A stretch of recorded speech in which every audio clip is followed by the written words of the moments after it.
Donc je suis vraiment très heureuse de voir que vous êtes venus nombreux pour assister à ces débats qui vont être extrêmement intéressants, je vous le promets. Alors vous noterez qu'autour de la table, nous avons une représentante des pouvoirs publics ici. Madame la ministre, bonjour, merci de nous avoir rejoints. Nous avons deux représentants de compagnies multinationales majeures dans les secteurs de la nouvelle technologie et de la téléphonie mobile. Et nous avons trois entrepreneurs camerounais, deux start-upers, un poids lourd de l'information. Ce n'est pas une référence à ton tour de taille, cher Constant. Et donc nous allons démarrer tout de suite, si vous le voulez bien, avec vous, Madame la Ministre. Vous êtes... Excusez-moi, je vais déjà rallumer mon iPad. Ah, on est dans les nouvelles technologies. Hein. Donc vous êtes Madame Minette Likeng, ministre des Postes et Télécommunications, ici en République du Cameroun.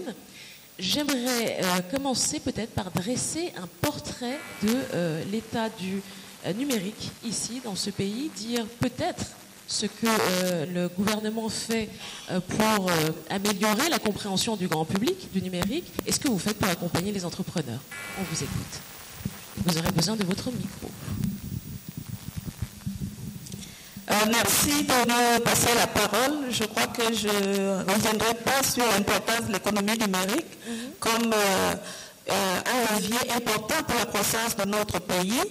Et bien sûr, il y a des choses qui ont été faites au Cameroun et je m'en vais là vous dresser un état de lieu de ce qui a été fait déjà. Bon, je voudrais dire que la stratégie de développement de l'économie numérique est en cours d'élaboration. Dans une démarche participative sur l'instruction du Premier ministre, chef du gouvernement, il y avait déjà quelque chose qui avait été fait, mais sur la base des messages du chef de l'État à la Nation, le 31 décembre, il a fallu se réorganiser.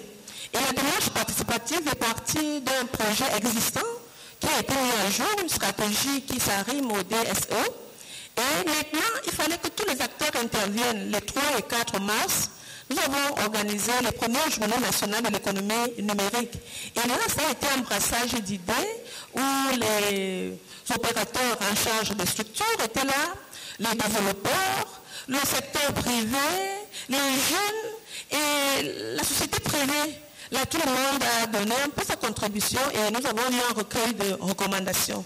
Et par la suite, le Premier ministre du gouvernement nous a donc instruit de présider un comité interministériel où chaque département ministériel faisait des propositions, des actions engagées à court, moyen terme pour que nous puissions avoir un plan national de l'économie numérique. Voilà pourquoi dans mon propos, je dirais toujours, sous réserve la validation du gouvernement parce que dans les prochains jours, il sera validé parce que les travaux sont presque achevés. Et pour cela donc, je peux dire en matière d'état de lieu rapidement que je vais commencer par ce qui se passe déjà, l'accès aux services de télécommunications et des TIC, qui engage du développement des services liés à la transformation du numérique et de la société. Depuis 2012, il y a 4 opérateurs sur le marché de la téléphonie et une centaine de fournisseurs d'accès de services Internet et de fournisseurs de services à valeur ajoutée. Bien sûr, sans faire de publicité, vous les connaissez au Cameroun, c'est MTN, Orange, Nextel et bien sûr avec l'opérateur historique qui est Camtel. Et à ce niveau, pour la croissance, on peut vous dire que le taux de pénétration de l'Internet au Cameroun est de 20%. Et ces données estimées au premier trimestre 2016, nous étions déjà en 2014 à 11%. Donc vous voyez que ça évolue très vite. Au niveau du nombre des abonnés, aujourd'hui, tous nos opérateurs mis ensemble, c'est 19 millions d'abonnés en 2015. Et ce nombre d'abonnés, y compris si on y ajoute le téléphone fixe de Camtel, qui a à peu près 500 000 abonnés. Et ce chiffre va croissant. Bientôt, le projet de broadband national, quand il sera achevé, ce nombre d'abonnés va également augmenter. Bon, état de lieu au niveau, tout le monde se plaint un peu de la baisse des tarifs. Et la tendance des tarifs, les tarifs de détail sont passés de plus de 500 francs en moyenne à l'ouverture du marché à la concurrence à 99 francs CFA en moyenne en 2013 pour se situer autour de 60 francs aujourd'hui. Malgré cette baisse considérable, des efforts restent à faire et des modèles économiques sont mis à la disposition du régulateur pour que l'exploitation qui en sera faite permette de mettre une corrélation entre le tarif et les coûts. En ce qui concerne les tarifs de gros, là encore, il y a plusieurs plaintes. J'ai prévu un graphique, c'est dommage, vous auriez vu l'évolution. Les tarifs d'interconnexion au réseau de téléphonie mobile sont passés de 145 francs CFA la minute en 2002 à moins de 28 francs CFA aujourd'hui. Et les tarifs d'accès à la bande passante internationale a connu une baisse considérable de 30-40% en 2015. C'est vrai, comme je le redis, des efforts restent à faire. C'est parce que nous sommes sous la pression, la demande, que ce sont des efforts, mais pas très scientifiques, qui sont faits. Maintenant, au niveau de l'état de lieu, le secteur est très actif. La contribution au PIB, cela a été dit déjà par le ministre de l'économie lors de ses différentes interventions. La contribution au PIB est passée de moins de 1% à l'ouverture du marché à la concurrence à près de 5% aujourd'hui. Et cette contribution va aller croissante et parce qu'il y a une corrélation entre le taux de pénétration Internet et la croissance économique. Le chiffre d'affaires de nos opérateurs du secteur est de plus de 500 milliards de francs CFA. Maintenant, la contribution aux investissements, il se situe en moyenne à 84 milliards de francs CFA. Entre 2000 et 2013, le volume cumulé des investissements des opérateurs de téléphonie est de 1173 milliards de francs CFA. Et je crois que la contribution aux recettes fiscales n'est pas des moindres, qui se situe à peu près à 67 milliards par an. En termes d'emploi, plus de 6 000 emplois directs créés par les opérateurs concessionnaires depuis l'ouverture du marché à la concurrence. Bien sûr, j'arrive à ce qui fait un peu problème, l'infrastructure. Et là, l'état de lieu n'est pas mauvais. Le développement des infrastructures de télécommunications large bande maillant le territoire national demeure le socle de la révolution numérique. En termes de connectivité nationale, nous avons un backbone national en fibre optique. Il était à 0 en 1998 et 2150 km en 2012, plus de 6 000 officiellement réceptionnés, mais 10 000 déjà en construction. Et à cela s'ajoutent des boucles optiques urbaines prévues pour tous les chefs-lieux de région, mais actuellement opérationnelles au niveau de Yaoundé, Douala, Maroua et Limbe, à peu près 658 km de boucles optiques. Et comme je vous ai dit, les autres sont en construction pour que chaque chef-lieu de région, en plus de certaines villes à forte densité de population, on puisse y mettre des boucles optiques urbaines. Maintenant, la connectivité internationale. La connectivité internationale, elle est densifiée. Nous avons 3 points d'atterrissement, le SAT-3, le WAX et le NCSC, pour une capacité de 90 gigabits qui sera portée à 130 au plus tard en fin d'année 2016 par l'entrée en vigueur du prochain point d'atterrissement. Au plan sous-régional, le Cameroun est interconnecté avec le Tchad depuis 2012 par câble à fibre optique. Nous avons pour ambition d'être un hub pour la sous-région. Et pour répondre à ces objectifs, plusieurs projets sont même déjà en cours. Il s'agit par exemple de la poursuite de l'extension du backbone national en fibre optique ou infrastructure de transport de télécommunications. Et je crois que nous pouvons, à partir de là, dire que le développement de l'infrastructure d'accès à travers continu, à travers ce que nous avons validé, le projet, le National Broadband Network, et il a plusieurs composantes. ce projet est en cours. Et ce qui est très important, il y a la construction en cours de 2 points d'échange Internet à Douala et à Yaoundé. Cela pourra des avantages énormes qui vont aussi contribuer à la baisse du coût. Parce que nous savons qu'aujourd'hui, nos communications Internet, le trafic national passe par l'international alors que c'est un produit national. Ce qui fait que les échanges seront un peu plus courts, améliorant ainsi la qualité de l'Internet. Bien sûr, dans un pays qui se veut numérique, il y a le projet en cours de connexion des administrations publiques au début. Le chef de l'État l'a dit, il nous faut réduire la facture numérique entre zones urbaines et zones rurales. Et à ce niveau également, des choses ont été faites. Il y a un programme de construction des télécentres communautaires polyvalents.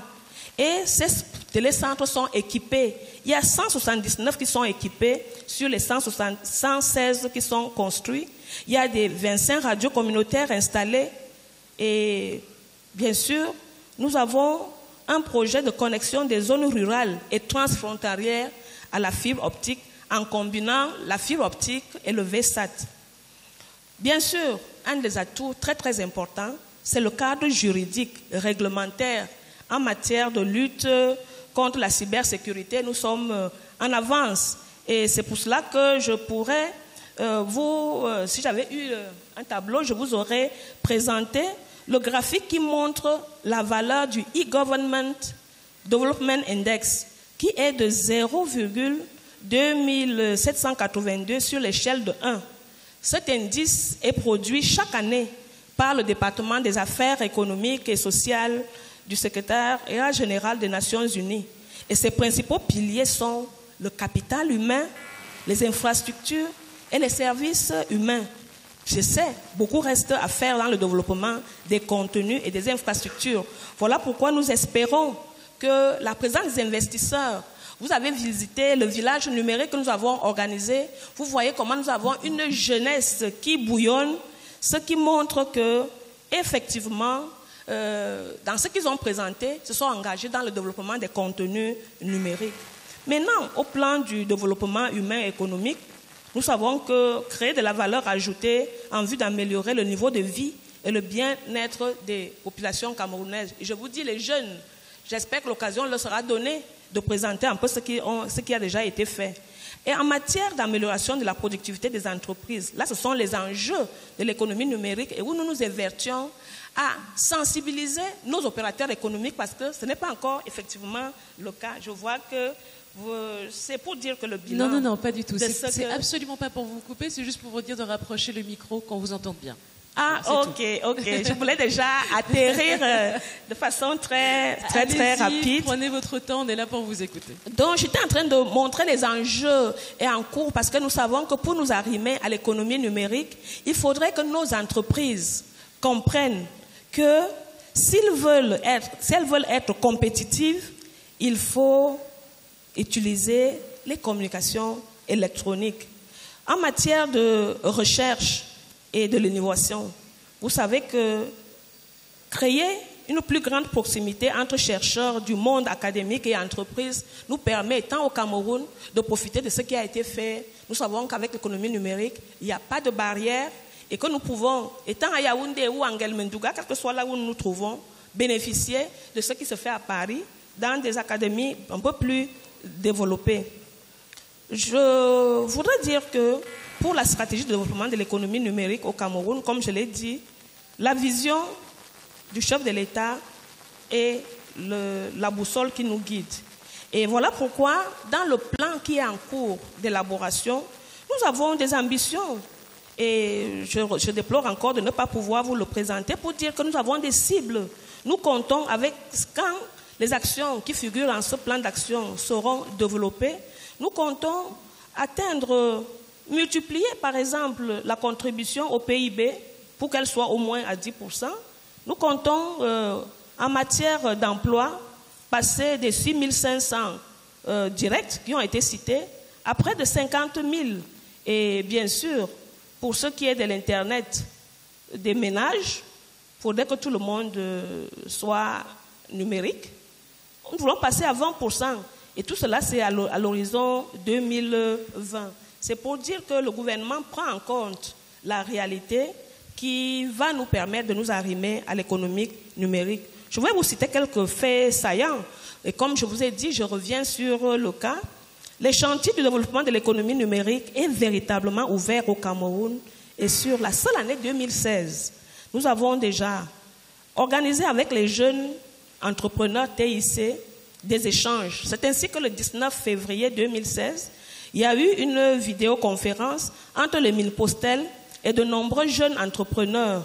Et en 2 jours, sur une plateforme www.tic4job.cm qui a été ouverte, nous avons enregistré plus de 700 jeunes porteurs de projets ou ayant des idées de projets dans le domaine des TIC.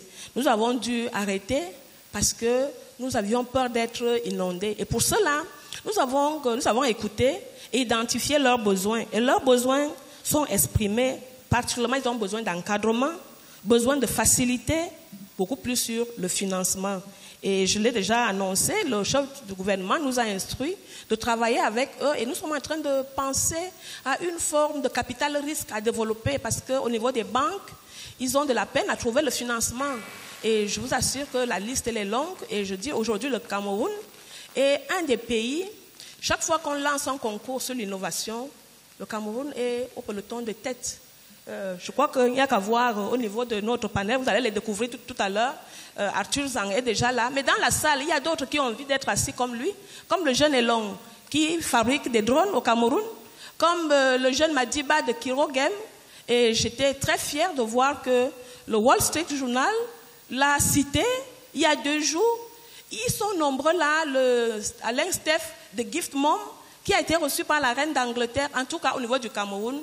Ils sont là, ils se bousculent. Ils sont même jaloux de voir que c'est quelques-uns qui sont cités. C'est dire que l'écosystème camerounais est en train de bouger.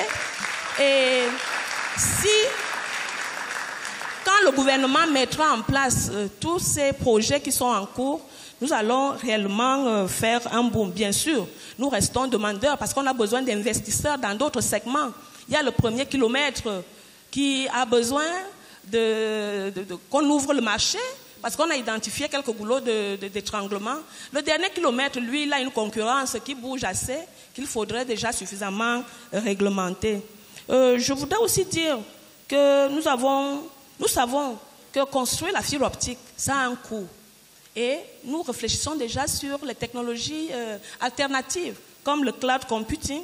Il y a déjà eu des séminaires là et nous nous intéressons à développer des data centers avec cloud pour que ceux-là qui veulent développer les contenus n'aient pas besoin d'investir pour avoir des serveurs et autres.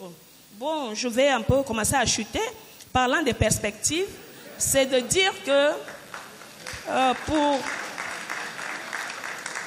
pour ce plan stratégique de développement de l'économie numérique qui est en train d'être finalisé, un plan ne suffira pas. Il faudra une appropriation de la stratégie de développement de l'économie numérique par l'ensemble des parties prenantes. Il faudra que chacun change de logiciel parce qu'on ne gère pas dans l'économie numérique comme on le faisait dans l'économie traditionnelle. Il nous faudra mobiliser des ressources humaines, matérielles et financières pour la mise en œuvre de ces programmes et projets. Voilà pourquoi nous invitons les investisseurs à s'intéresser à ce que nous sommes en train de faire. Nous voulons faciliter la transformation numérique de la société. Et l'économie numérique concerne tous les secteurs. Et bien sûr, il faudra un suivi, évaluation de la mise en œuvre des projets. Et tous les messages que nous avons suivis hier à la cérémonie d'ouverture ont été assez instructifs pour nous. Et nous croyons que véritablement, le Cameroun est un terrain inexploité. Avec l'économie numérique, il y a tellement de potentialités. Notre position stratégique au niveau de l'Afrique centrale, au niveau de la CEAC, au niveau de l'Afrique même, au sud du Sahara, notre population jeune et bien formée, et le plus important, une volonté politique affirmée. Le chef de l'État a demandé à tout le gouvernement de se mobiliser pour que nous puissions nous arrimer et réduire la facture numérique. Et je crois que cette conférence, elle est bienvenue. Le village Android a assez sensibilisé les jeunes et les investisseurs n'auront que la parole du choix parce que c'est un bon choix d'investir au Cameroun. On applaudit Madame la ministre. une ministre passionnée et impliquée. Ça fait du bien à entendre. Merci beaucoup, Madame la Ministre. Je propose qu'on entende un premier retour d'un des acteurs que vous avez évoqué tout à l'heure. Monsieur Bruno Mettling, juste à côté de vous, est le directeur général adjoint d'Orange Afrique et Moyen-Orient. Peut-être pour commencer, puisque Orange est un groupe qui est présent à la fois en Afrique francophone, en Afrique anglophone, peut-être vous pouvez commencer par nous dire quelles sont pour vous les spécificités de ce marché camerounais que vous commencez à découvrir, parce que vous avez pris vos fonctions relativement récemment. Oui, alors il y a d'abord, si vous le permettez, beaucoup de points communs. Et ce qui me frappe, c'est que des réunions comme celle-ci, c'est assez incroyable. Imaginez, il y avait une table ronde sur le numérique prévue hier après-midi. Nos contraintes d'emploi du temps ont conduit à reporter la table ronde à ce matin. Et les plus hautes autorités de l'État, les plus hautes autorités ministérielles, nous font l'amitié de leur présence. C'est évidemment un témoignage concret, pratique, qui montre bien, alors même qu'on imagine ce qu'est l'agenda et leur emploi du temps, combien le numérique est devenu un élément incontournable dans tous les continents, et particulièrement évidemment en Afrique, du développement de l'économie. Alors pourquoi? Les éléments sont connus, mais il faut quand même les rappeler sans arrêt, parce qu'il y a beaucoup de décisions derrière, il y a beaucoup de freins, il y a beaucoup de risques, et il faut repartir du fondamental.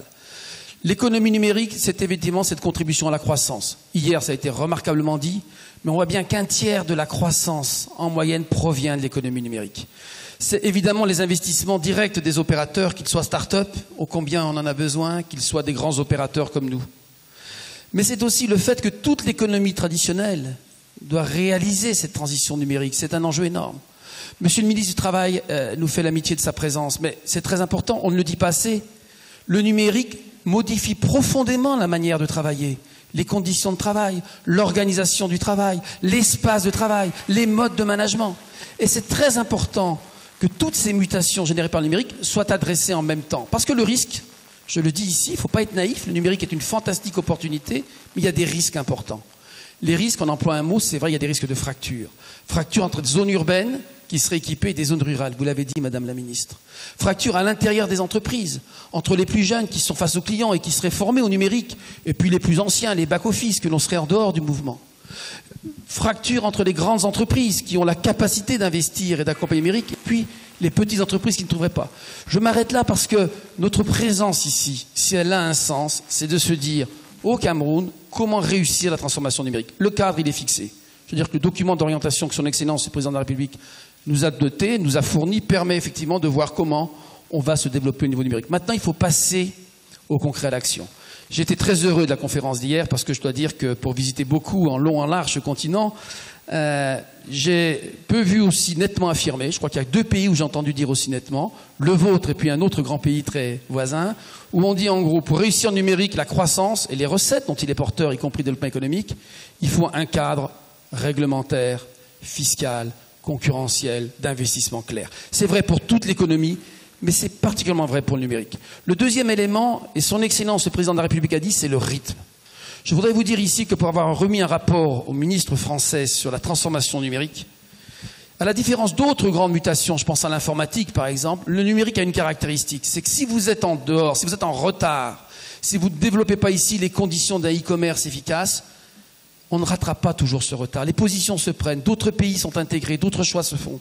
Et c'est pour ça que c'est aussi important pour le Cameroun, je veux le dire ici avec beaucoup de conviction, qu'il développe dans le temps, rapidement, les outils nécessaires au numérique, parce qu'on ne peut pas toujours rattraper le retard en matière numérique.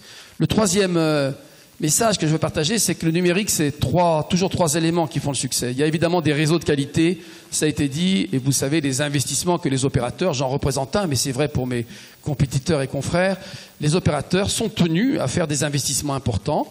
Il y a une économie derrière, il y a des revenus importants générés par notre activité. Le réinvestissement est une des clés de la relation qu'on a avec les États qui nous accueillent. C'est un point fondamental, la qualité des réseaux, et notamment le haut débit. Attention à ceux qui prendraient du retard en matière de couverture au débit. La deuxième condition, c'est d'accompagner l'écosystème.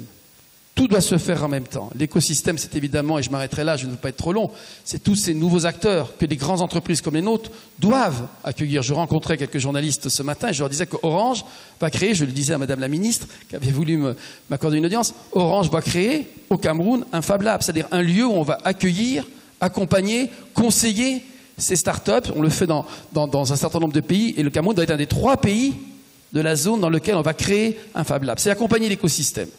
Et puis il y a un troisième enjeu, c'est évidemment tous ces nouveaux moyens de paiement électroniques. Pour résumer les choses, l'Afrique, de par l'histoire, a pu connaître un certain nombre de retards dans le développement de ses infrastructures. Le numérique nécessite des infrastructures, mais c'est beaucoup plus que ça.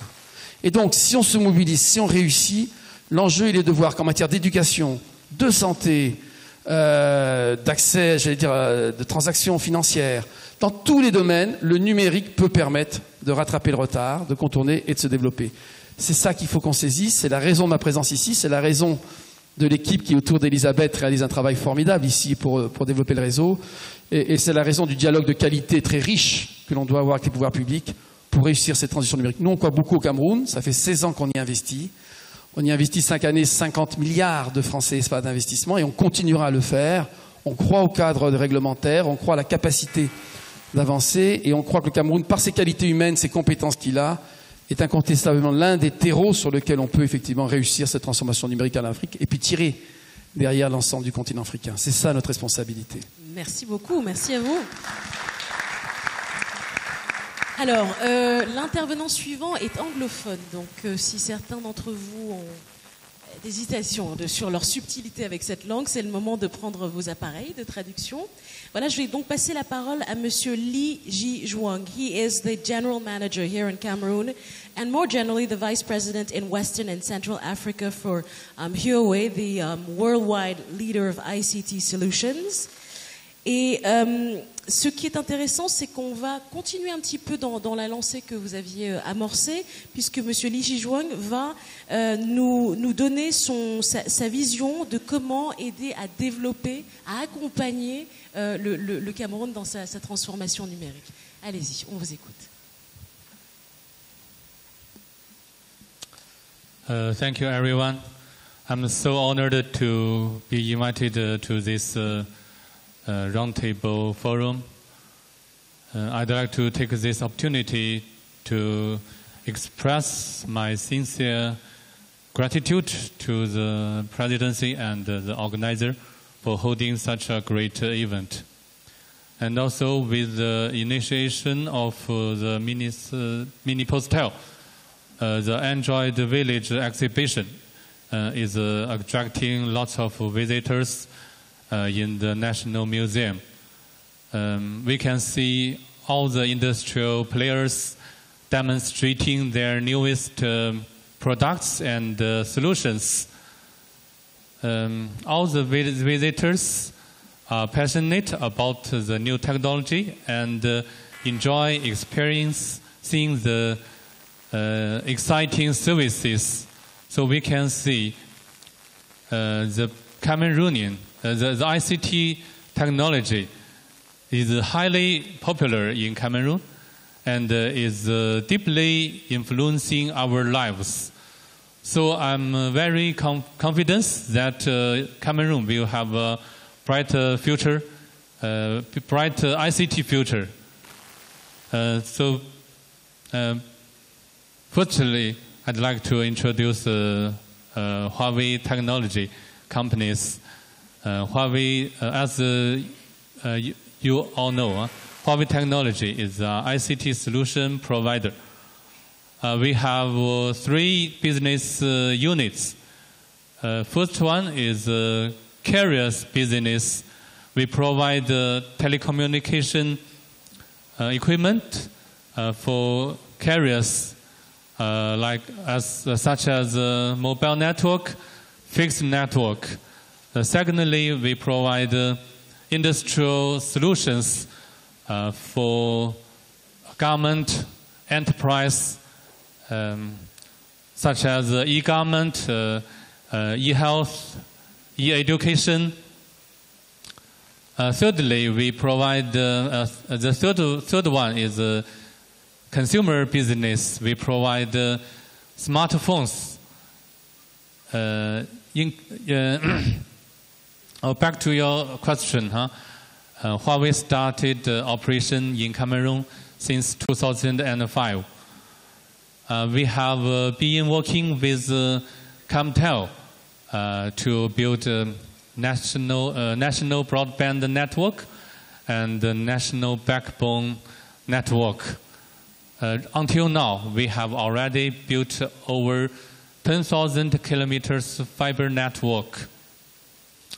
It makes a good foundation for ICT industry and help Cameroonian to access internet more easily, guarantee good experience for digital service.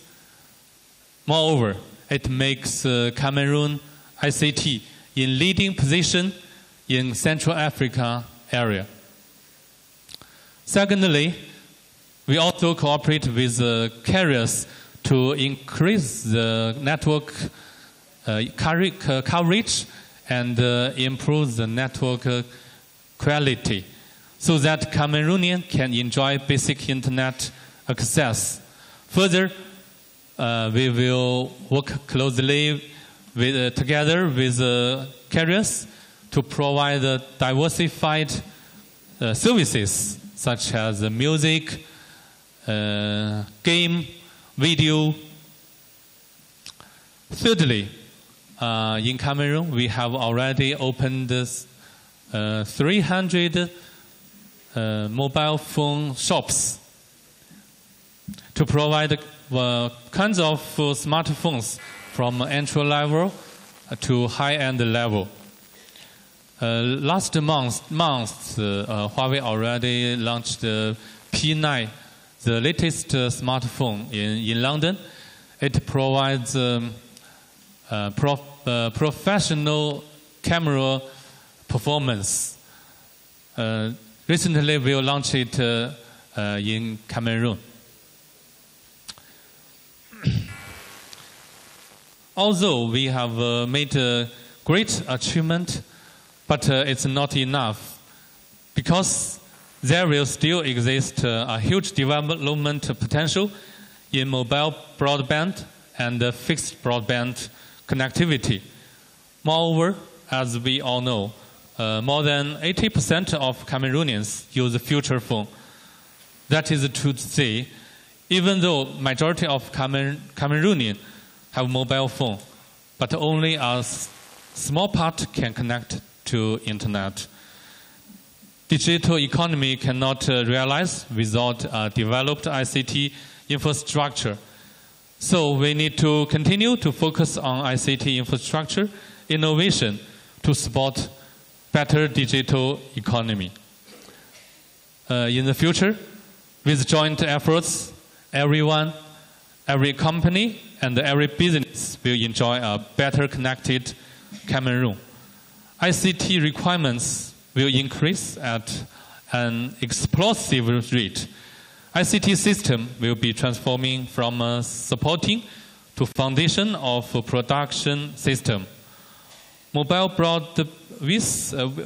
bandwidth, fixed bandwidth, cloud computing, big data, Internet of Things, new technologies are reshaping the traditional industry, triggering the new industry revolution, bringing challenges and opportunities to digital economy. Due to unique geographic location and better developed ICT infrastructure, Cameroon will be more competitive to become the ICT hub after logistic hub in Central Africa. Let's build a better connected Cameroon together to promote Cameroon's digital economy. Thank you. Thank you so much. Thank you for this detailed insight. J'aimerais qu'on s'arrête sur deux expériences de création d'entreprises dans le secteur du numérique ici au Cameroun. Comment est-ce que ça se passe concrètement? Eh bien, on va voir ça tout d'abord avec Nino Djobkou, qui est fondateur de Kerawa.com. Alors, c'est un site de petites annonces qui est basé à Douala, si je ne me trompe pas. C'est bien ça? C'est bien ça, en Dokoti. Et ce qui est intéressant, c'est qu'on vous rencontre pile au moment où vous engagez votre phase d'expansion, mais vous allez nous dire ça un peu plus en détail dans un instant. D'abord, racontez-nous rapidement la création de Kerawa, les moments clés, les grands challenges. Alors, merci beaucoup. Je suis très content que cette conférence ait lieu. J'avais un peu peur que, après les événements d'hier, qu'elle soit annulée. Donc, c'est bien que ce soit maintenu. Alors, Kerawa.com a été créé en 2009. Alors, pour revenir rapidement à la genèse, j'ai découvert Internet globalement quand je suis allé au Maroc faire mes classes prépa. J'étais boursier du gouvernement camerounais et voilà, c'est là que j'ai découvert Internet. C'est la façon dont je communiquais avec mes parents à l'époque. Et donc, une fois que je vais en France, on va dire, je continue à être en contact avec Internet. Et entre 2003 et 2009, je crée 2 startups globalement qui ne marchent pas. Donc, c'est quand même important de le dire, que pour arriver à quelque chose qu'on arrive à maintenir, on passe par des phases forcément un petit peu compliquées. Et en 2009, donc, pendant que je discute avec un ami qui est ici au Cameroun, il me demande est-ce que je peux l'aider à avoir les coordonnées d'un agent immobilier parce qu'il cherchait un logement à Douala. Et je me demande, mais tiens, comment peut-il me demander cette question, moi qui suis à Paris à ce moment-là? Pourquoi n'a-t-il pas accès à cette information-là et qu'est-ce qu'on peut faire pour ça? Et donc, on y réfléchit et en une semaine, à vrai dire, on lance Kerawa.com.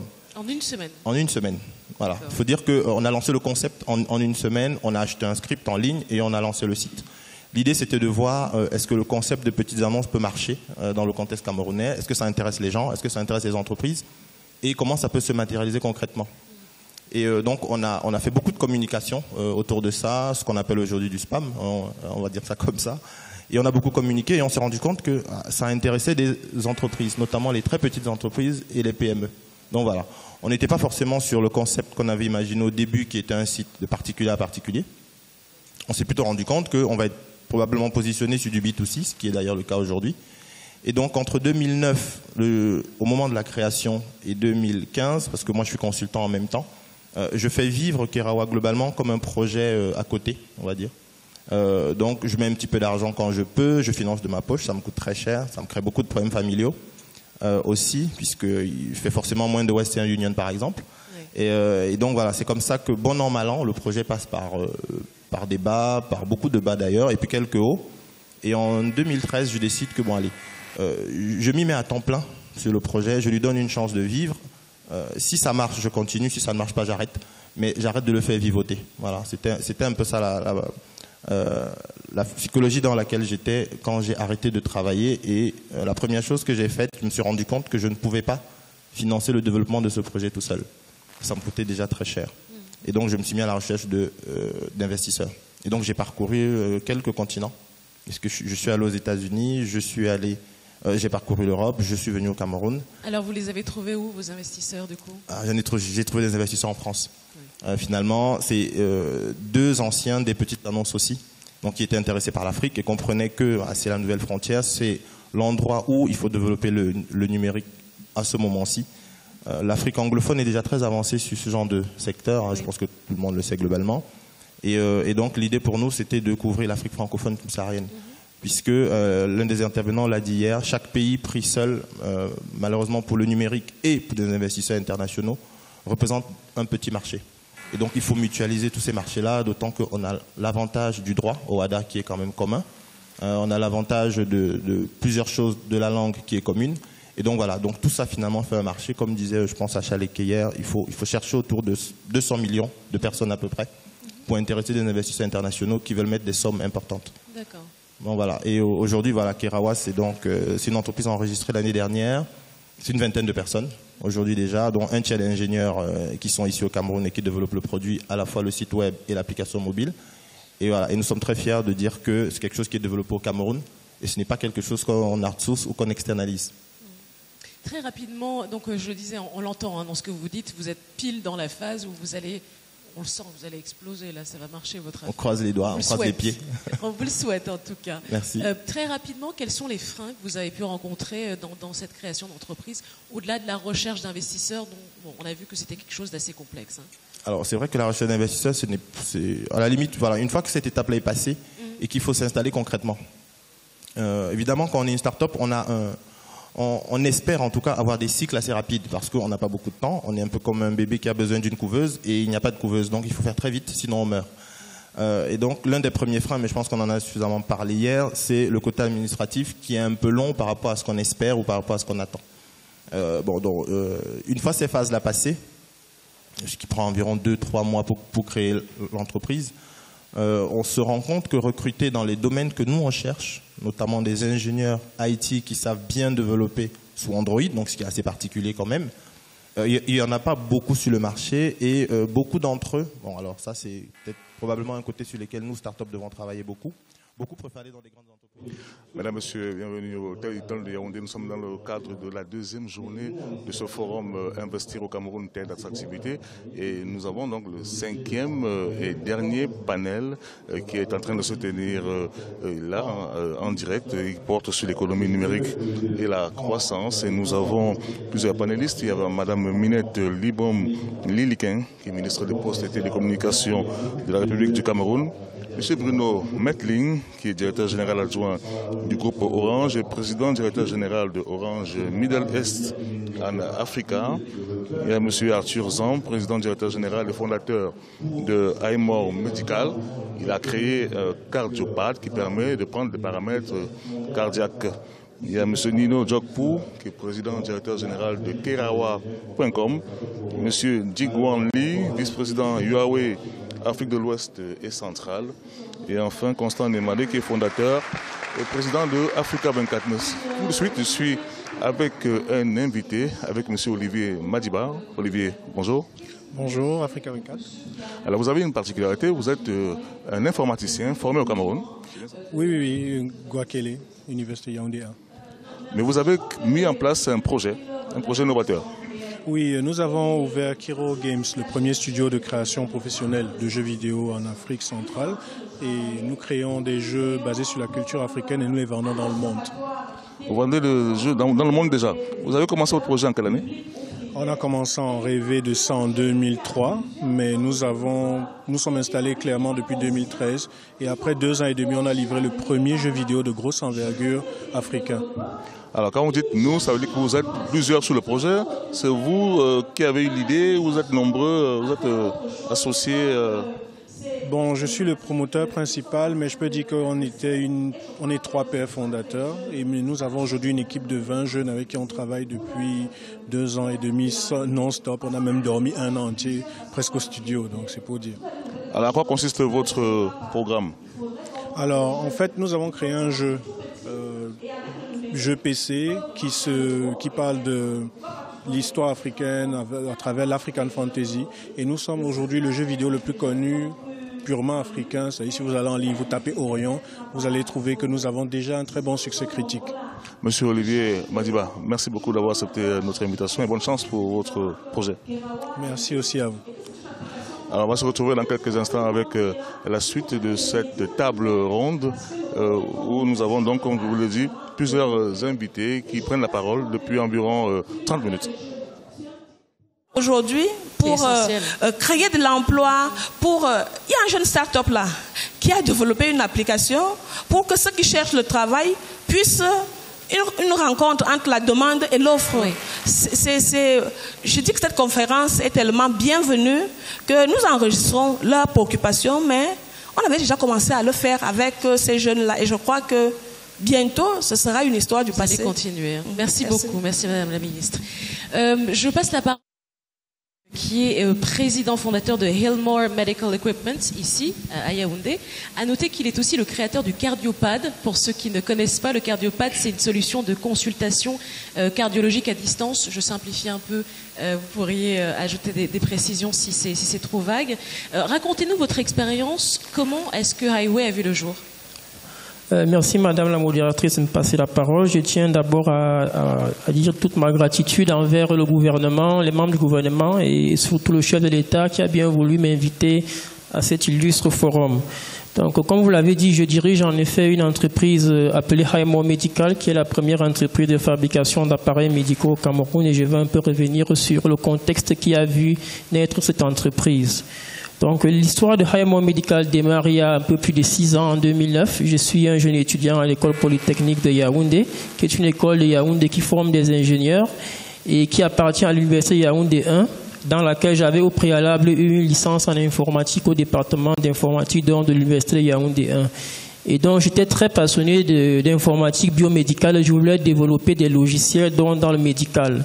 Et donc, un jour à Polytechnique, pendant un cours de base de données que j'avais dû trouver très, très ennuyeux, je suis sorti de la salle Et j'ai commencé à faire des recherches dans les hôpitaux à la recherche d'un cardiologue qui pourrait m'aider à acquérir des compétences pour développer donc des logiciels médicaux. C'est comme ça qu'à l'hôpital général de Yaoundé, je rencontre le professeur Samuel King, chef de service de cardiologie, et je lui pose mon problème. Je lui dis voilà, je suis un jeune étudiant et je veux développer des logiciels de médecine. Et là, la première phrase qu'il me dit d'abord, c'est que je cherche un jeune comme toi depuis 15 ans. À l'époque, je ne comprends pas ce que ça veut dire, mais je vais le comprendre dans l'avenir. Alors, il me propose de faire un stage à l'hôpital général de Yaoundé, ce que j'accepte. Et pendant ce stage, il me forme vraiment sur l'art du traitement numérique du signal cardiaque et j'absorbe avidement tout le savoir qu'il aime bien me transmettre. Ensuite, je développe un petit logiciel pour traiter les signaux cardiaques. Et pendant mon stage, je constate donc un problème, c'est le déficit chronique de cardiologues au Cameroun.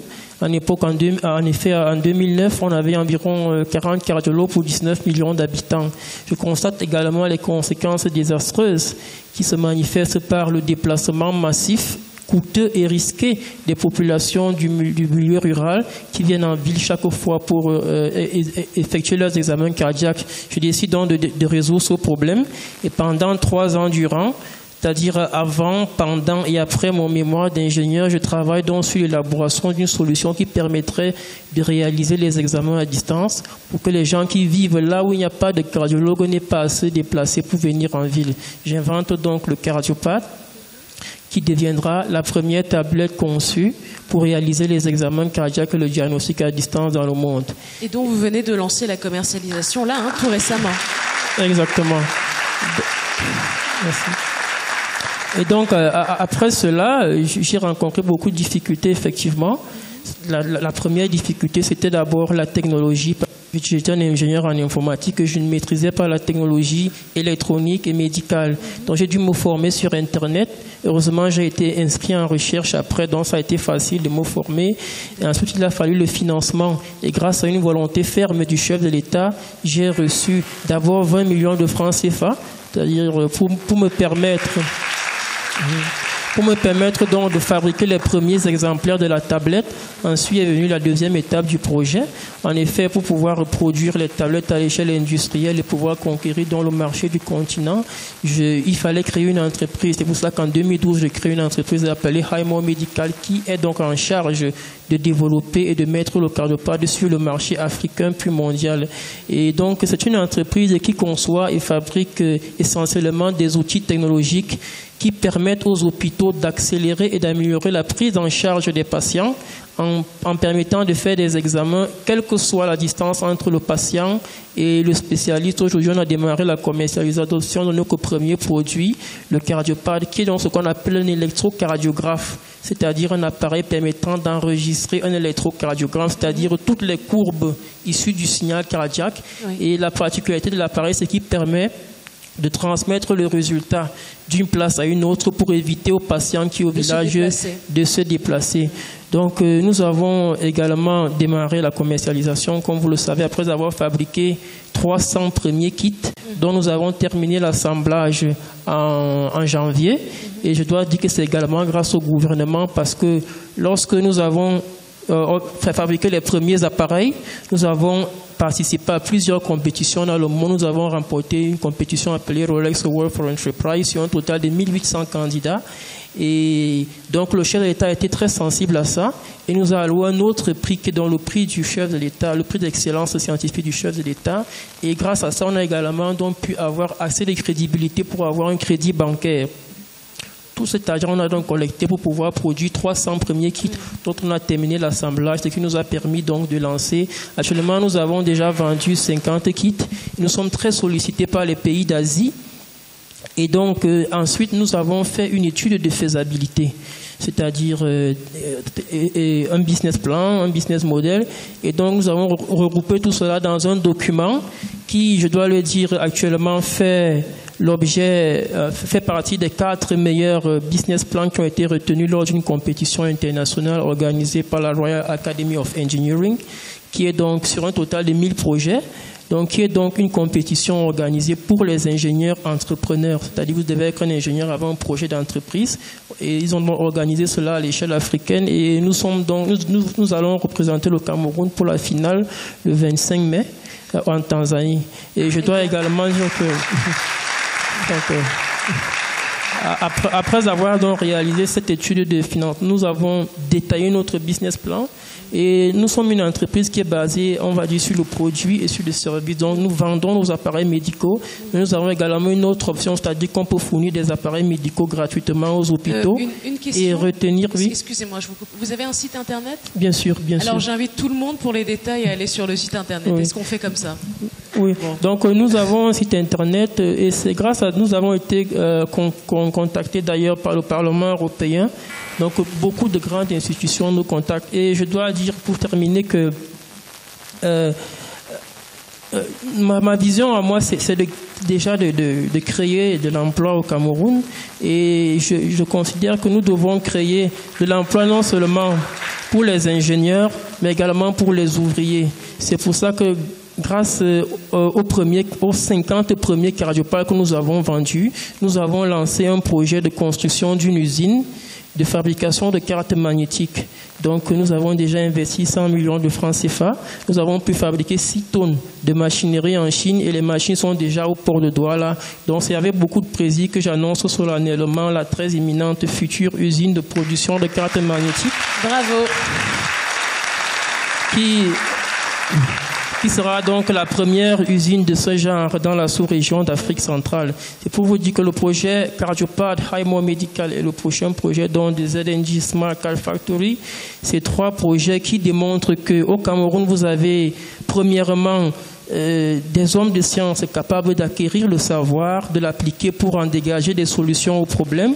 Vous avez des entrepreneurs qui sont capables de transformer ces solutions en produits et ces produits en entreprises. Et vous avez également un État fort qui encadre, encourage et soutient la recherche et l'entrepreneuriat. Et ça, c'est 3 raisons supplémentaires. Et ça, c'est 3 raisons supplémentaires qui permettent donc de dire, sans risque de se tromper, qu'au Cameroun, nous sommes effectivement une terre d'attractivité. Je vous remercie. Merci beaucoup.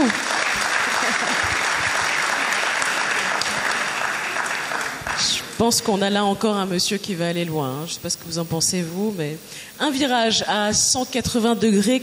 Quoique, en fait, on parle de transmission de contenu aussi, finalement. Je me tourne vers vous, Constant Desmallet, patron d'Africa 24.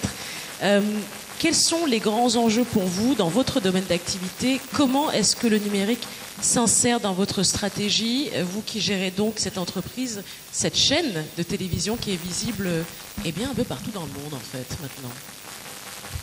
Bien, merci de me passer la parole. Je vais être légèrement disgracieux. Je vais d'abord, avec votre autorisation et celle des panélistes,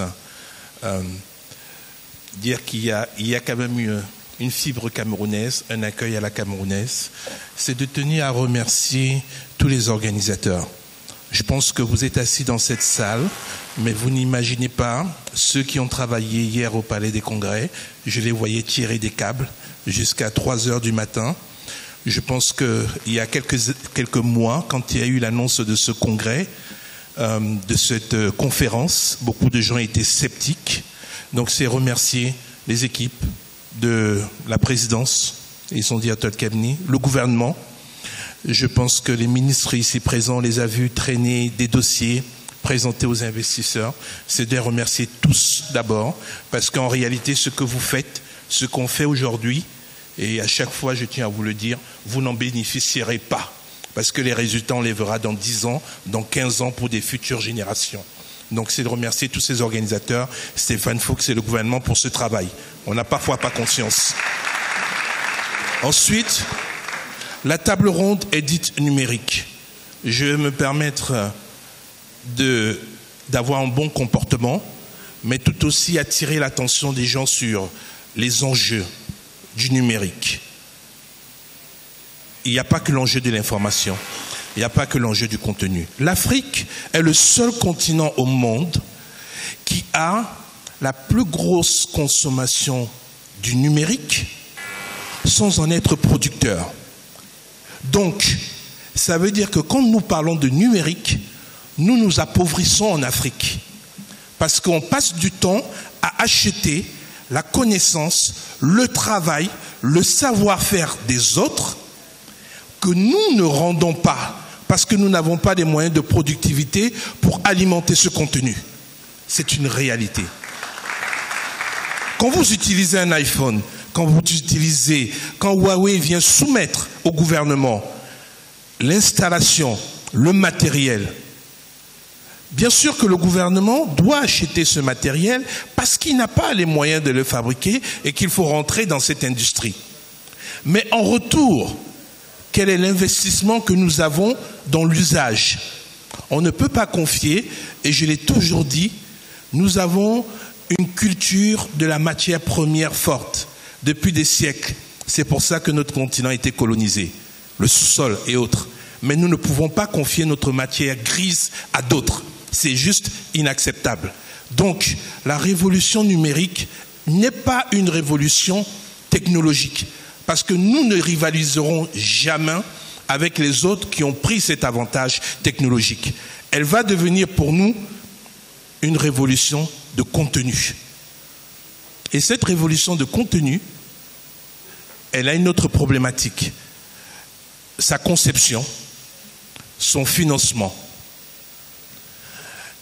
Quand je parle de la conception et du financement, j'ai entendu la nouvelle ministre, je dis bien la nouvelle ministre parce qu'elle est en place depuis quelque temps, et les jeunes l'appellent maintenant maman Android,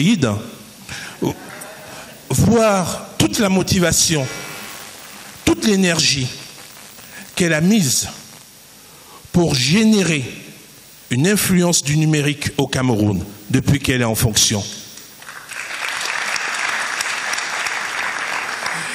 Et à chaque fois, je regarde cette dame et je me dis, sans la froisser, mais est-ce qu'on se rend compte qu'en réalité, c'est pas, elle va au-delà de son rôle. C'est pas son rôle. La réalité, elle est là. On va lui donner aujourd'hui un poids, une mesure, une énergie folle qu'elle dépense en réalité pour créer un écosystème dont chacun des pièces qui doivent se mettre autour n'est pas en place. Et on a cette chance incroyable au Cameroun, et c'est une fierté. Je le dis, il y a une très très bonne éducation au Cameroun. Et il y a une énorme volonté au Cameroun. On est bilingue dans ce pays, au Cameroun. Madame la ministre a 10 000 fois raison dans ce qu'elle fait. Nous devons devenir un pays numérique. Le pays numérique, ça commence par 3 choses. La création du contenu est importante. Cette création du contenu répond à une certaine norme. 2, les partenariats. Quand j'ai créé Africa 24, et je vais terminer sur ces 2 points, Africa 24, c'est une longue expérience d'un parcours. J'ai commencé avec un collègue camerounais, ingénieur chez IBM, qui s'appelle Yves Bolanga. En fait, ça a été le premier, avant de créer Africa 24. Nous avons créé une chaîne de télévision en France, rue Cognac-G, qui s'appelait 3A Télé Sud. Eh bien, cette chaîne de télévision, nous étions 2 au monde à pouvoir créer des algorithmes. Les satellites étant chers, Yves a développé le premier algorithme de ce que vous utilisez aujourd'hui qui s'appelle YouTube. Télésud a commencé sur Internet en 1998. Les archives du journal Libération ou Le Monde peuvent le montrer. Mais nous ne mesurions pas la richesse et la créativité de ce que nous avions fait.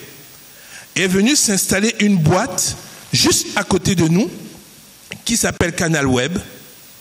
Et cette boîte nous a demandé de leur prêter notre algorithme.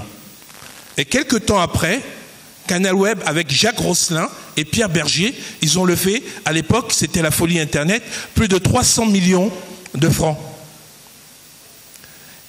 C'est aujourd'hui, 20 ans après, que nous réalisons l'écart dans notre compréhension. Quand on parle de contenu, j'attire l'attention, on a de la chance aujourd'hui d'avoir Bruno, je me permets de le tutoyer publiquement, qui a une vraie compréhension des problématiques africaines. Moi, je n'ai pas envie que Huawei ou Orange viennent uniquement nous vendre des SMS, de la consommation téléphonique, de la consommation technologique.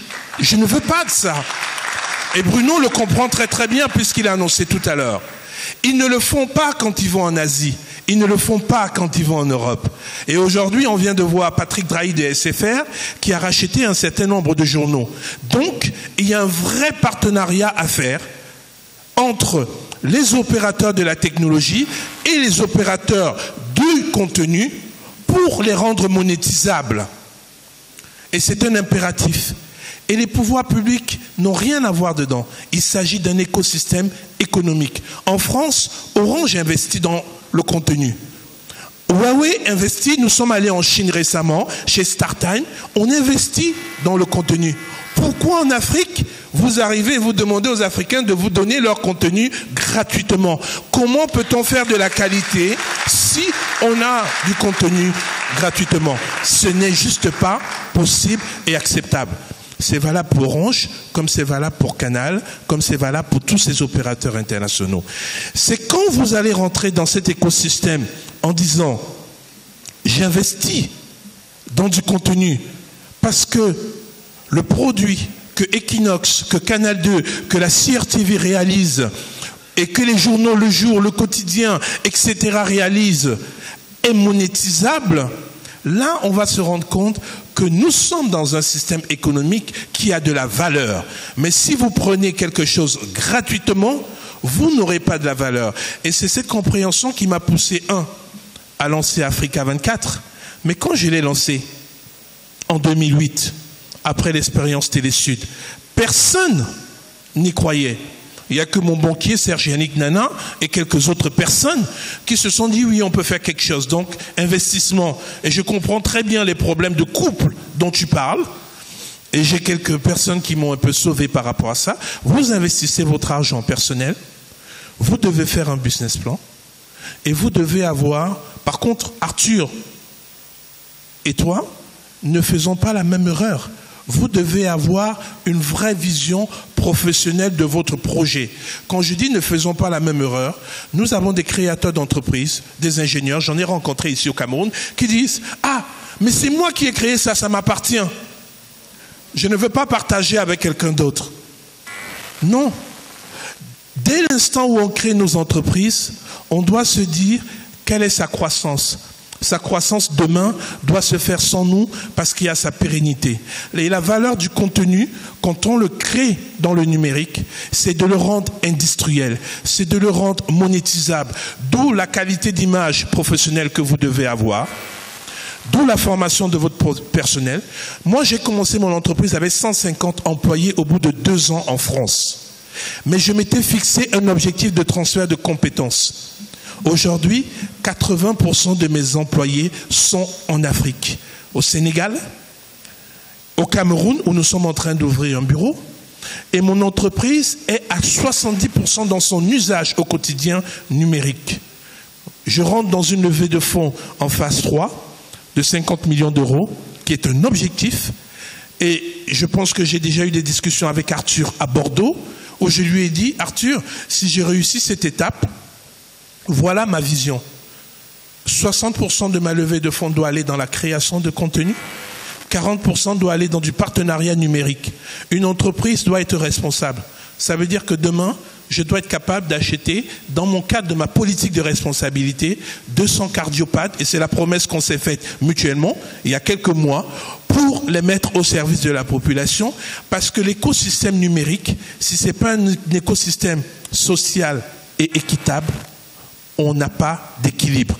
Aujourd'hui, l'ensemble de la chaîne numérique est déséquilibré, particulièrement en Afrique, tout simplement parce qu'il manque un embryon, le cadre législatif le plus influençable pour les investisseurs, et deuxièmement, il manque l'écosystème monétisable que Orange et Huawei et tous les grands groupes doivent amener dans ce système. Merci beaucoup. Voilà, et puisqu'il a beaucoup trop de pudeur pour le dire, on va rappeler qu'aujourd'hui, Africa 24, qui est une chaîne 100% dédiée à l'information africaine, est visible en Europe, en Amérique, en Afrique, et qu'elle est numéro 1 sur l'Afrique francophone depuis près de 7 ans maintenant. Donc bravo, monsieur. On arrive à la fin de cette table ronde. J'aimerais vous demander très brièvement, s'il vous plaît, à chacun un mot de la fin. Et on va commencer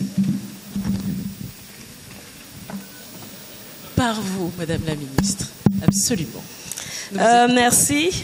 Vous voyez que j'ai tout fait même déjà. Je voulais déjà prendre la parole parce que je suis encouragée par tout ce qui a été dit. Je voudrais rassurer, y compris M. Nemale et tous les autres, que vous savez, un moteur diesel, il ne démarre pas comme un moteur essence. Ne regardons pas le temps que nous avons perdu. Le chef de l'État a dit en 2011, oser, créer, innover. Pour certains, ils ont cru que c'était un slogan. Vous voyez comment un étudiant, il a osé, il s'est dit, je regarde les difficultés, je vais apporter la solution. L'environnement a peut-être découragé certains, mais je suis confiante qu'après ce qu'il a dit, 31 décembre et le 10 février, la jeunesse qui est là a compris que leur avenir est entre leurs mains et qu'avec le numérique, ils peuvent réaliser des choses. Nous sommes conscients des difficultés. Nous travaillons pour mettre en place cet écosystème et ce qu'il y a, c'est la sensibilisation qui reste parce que l'économie numérique apporte un peu comme une révolution. Il faut changer de mentalité, de façon de réagir. Même le cadre réglementaire dont on parle, il faudra que nos juristes qui sont dans la salle ou ceux qui nous suivent sachent que quand il faudra mettre en place le cadre réglementaire, il ne peut pas s'accommoder de certaines pesanteurs. Et pour ce qui est des pionniers, les premiers, une caractéristique que moi je constate aujourd'hui avec l'économie numérique, autant avant on gardait son secret tout seul, on ne peut pas évoluer dans le secteur du numérique en cachant l'information parce qu'elle va vous échapper. Elle sera connue. Si vous voulez, en recherche et développement, il faudra travailler ensemble. Voilà pourquoi avec les jeunes, ce que nous sommes en train de faire, les jeunes entrepreneurs, c'est la forme d'incubateur.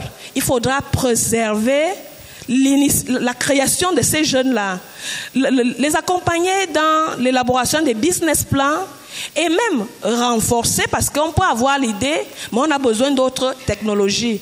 Et le cadre de la conférence, pour moi, une fois de plus, elle est tombée au bon moment et nous avons depuis hier suivi et toutes ces interventions, le Cameroun est outillé et dans notre plan stratégique national, toutes ces problématiques vont être, et avec tout le monde, parce que si on croise les bras, on regarde, il faut intervenir, il faut réagir, il faut dialoguer. Et je crois que c'est dans cette démarche que nous sommes engagés. Je crois que ce sera aisé pour le Cameroun, réellement, avec les investisseurs, avec les jeunes eux-mêmes. Nous allons véritablement, le moteur diesel, quand il a pris, il a déjà chauffé, je vous assure qu'on va faire les exploits. Merci. Merci. Bruno Mettling. Un mot, la révolution numérique, appelons-la comme ça, elle a comme caractéristique que plus aucun acteur, Huawei, Orange, MTM, aucun acteur ne peut prétendre maîtriser l'ensemble de la chaîne de valeur. Donc le mot qui va avec numérique, c'est collaboratif et ouverte. Donc c'est la responsabilité des États qui demeurent, des pouvoirs publics, c'est de créer les conditions de cet écosystème ouvert, de la place que chacun doit y apporter, des logiques économiques sous-jacentes, de veiller à ce que l'un n'écrase pas les enjeux de l'autre, et c'est important, pour Orange en particulier, pour tous les grands acteurs, de bien respecter cet écosystème. Voilà. Donc c'est ça qu'on est en train de bâtir ici, c'est ça qui se bâtit dans tous les continents. Pour le coup, il n'y a plus de retard, parce qu'en réalité, on démarre tous à peu près au même moment. Par contre, il faut y aller avec détermination, cohérence et écoute pour construire finalement ce monde nouveau que le numérique peut permettre. Sans être naïf, il y a aussi quelques risques, on les a pointés au fur et à mesure de notre échange. Merci à vous tous. Merci à vous.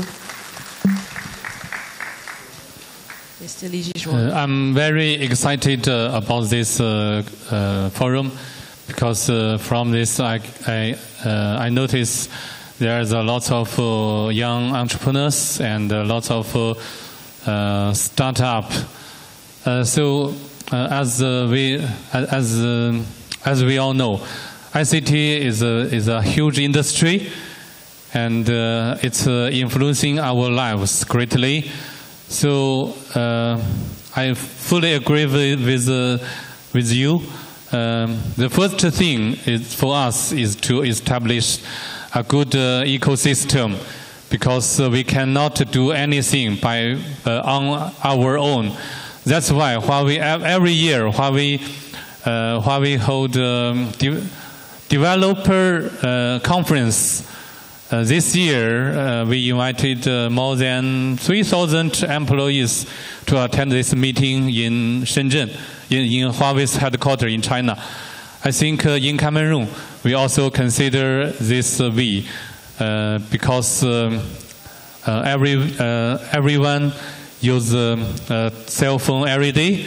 We use Facebook, we use Twitter, Instagram. But I think Cameroon also needs its own application. Maybe one day, Cameroon has its own company.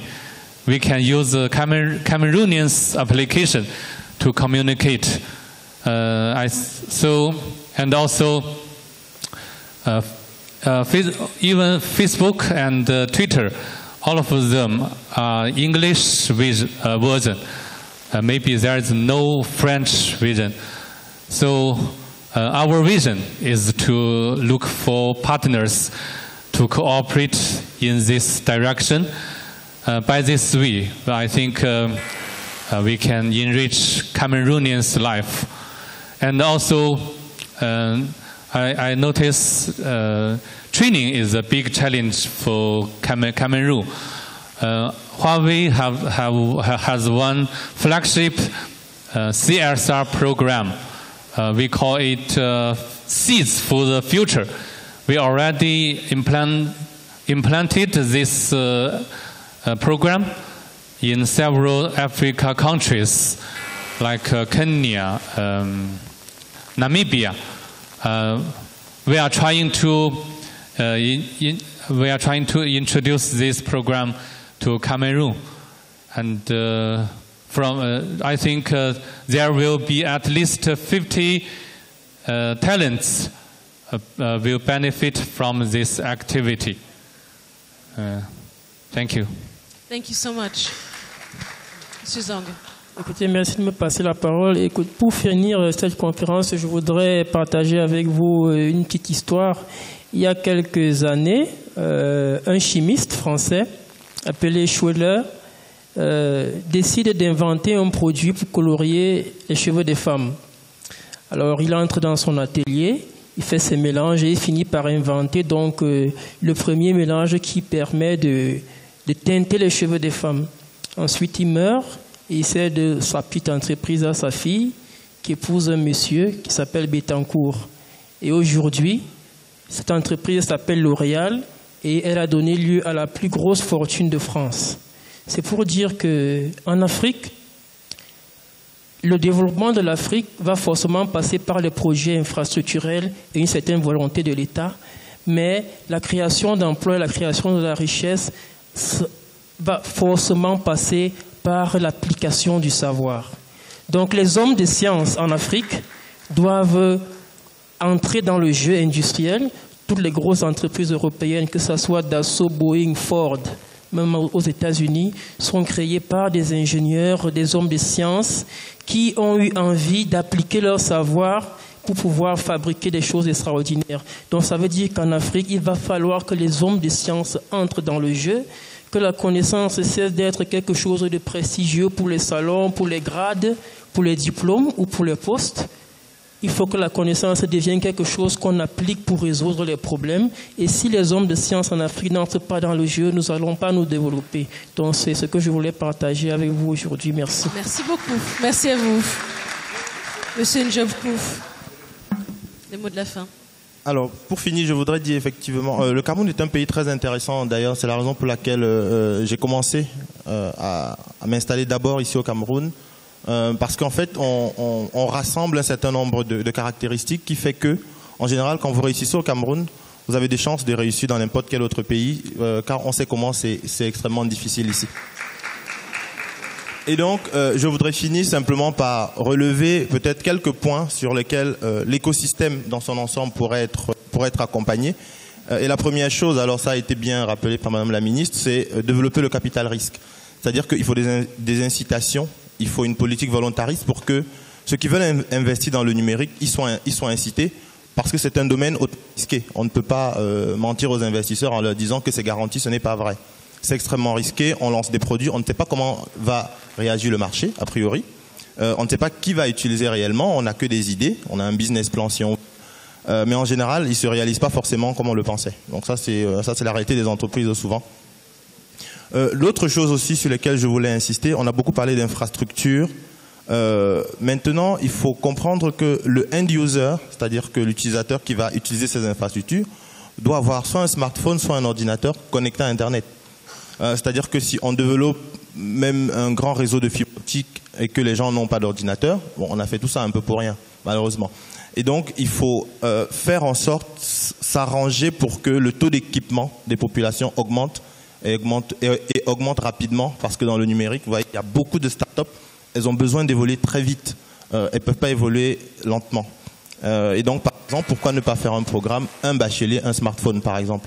Il faut que tout le monde ait un téléphone Android. Ça, c'est très important. Et la dernière chose que je voudrais dire finalement, je pense encore qu'il va aider tout l'écosystème, c'est l'engouement qu'il y a autour du numérique. On parle beaucoup de Android, génération Android, village Android, maman Android. Donc voilà, tout ça est très porteur pour l'écosystème, de voir des drones qui volent, de voir différentes applications utilisées et de simplement voir lors de cette conférence que la ministre fait son discours avec une tablette. Ça, c'est extrêmement important parce que ça va créer un certain engouement chez un jeune quelque part, dans un village peut-être inconnu, qui va se dire mais tiens, qu'est-ce qui est en train de se passer? Pourquoi n'ai-je pas une tablette? Comment je peux faire pour avoir une tablette? Simplement ça. Et je pense que lorsqu'on le peut, à chaque fois que c'est possible, il faudrait rappeler, marteler tous ces slogans-là qui sont importants et qui, je pense, titillent quelque chose dans le cerveau de chacun pour se dire voilà, le numérique, c'est un nouveau secteur et il faut que je m'y mette. Merci beaucoup. Merci à vous. Monsieur Ndemale. Je voudrais terminer en faisant quelques propositions. Mais avant de commencer cette proposition, je pense que nous tous nous reconnaissons ici le rôle de l'État. Et je pense que moi j'ai une responsabilité individuelle et personnelle, sans vulgarisation, vis-à-vis de chaque Camerounais, puisque le Cameroun est actionnaire de mon groupe à hauteur de 10%. Et donc c'est un message, je pense, que le chef de l'État et que chaque Camerounais ont pu m'envoyer d'une responsabilité à pouvoir concrétiser les espoirs qu'on place dans une entreprise. Les 5 propositions sont les suivantes. Nous l'appelons tendrement maman Android, n'y voyez aucune irréférence, que toute l'affection qu'on lui porte par rapport au travail qu'elle a fait sur le numérique. Madame la ministre, je pense qu'il faut mettre rapidement en place, si je peux me permettre cette suggestion, un conseil national de financement du numérique. Demandez à Bruno, demandez à Elisabeth, qui est une excellente patronne chez Orange, et tous les acteurs du numérique, d'avoir un groupe de travail consultatif sur 3 mois, faire appel à des financiers à capital et autres, pour mettre en place un schéma du financement du numérique novateur au Cameroun. Ça ne doit pas être porté par le gouvernement. Il y a des chefs d'entreprise ici présents. Il faut faire appel à tous ces éléments. Il y a une vraie intelligence au Cameroun, une vraie motivation, pour que dans les 3 mois, on mette un schéma en place pour que mon jeune frère de Kerawa ne rentre plus chez lui avec son épouse qui lui dit « Qu'est-ce que tu as fait de l'argent de notre épargne ?» Donc, on a cette possibilité et je pense qu'on peut le faire. C'est aussi, si on est là, si les pouvoirs publics nous ont réunis ici, c'est aussi pour avoir ce schéma. Deuxième proposition, je pense que le Cameroun, je réinsiste encore, a un potentiel énorme. Si on doit se projeter dans les 20 ans seront numériques dans le monde. Il y a un marché énorme. Nous devons appliquer une politique avec ces partenaires stratégiques qui arrivent, à qui on donne de l'argent public, ça veut dire notre argent pour ceux qui cotisent aux impôts. Nous devons trouver une stratégie avec Huawei, Orange et tous ces grands groupes pour que chaque village ait désormais son point d'accès numérique gratuit pour toute la population et qu'à chacun de ces postes, on puisse mettre ne serait-ce qu'un ordinateur, un élément, que dans chacune de nos écoles, chacun de nos salles de classe, qu'on puisse retrouver un point d'accès numérique et qu'on transforme les études en numérique. quand vous allez en Corée, ce que les Coréens ont fait, même en maternelle aujourd'hui, vous allez en Corée, en maternelle, on travaille sur du support numérique. Troisième point de ma proposition, je pense que nous avons un challenge. Et je le disais au ministre tout à l'heure, il faut qu'on soit extrêmement clair dessus. Le Cameroun organise la Coupe d'Afrique des Nations en 2019. C'est un grand événement. Et c'est aussi un moyen de planifier les investissements. Donc la planification de l'investissement numérique doit être présente dans cette activité. J'ai dit au ministre hier, et je ne veux pas qu'il se froisse si je dévoile mon discours ici, je ne pourrais pas accepter que dans 4 ans, on nous amène des avions, des Antonov remplis de personnalités venant d'ailleurs pour être derrière les caméras, pour être derrière les systèmes Internet, pour produire la Coupe d'Afrique des Nations chez nous, alors que nous avons 4 ans pour former des Camerounais dans ce schéma. Et je prends un exemple précis.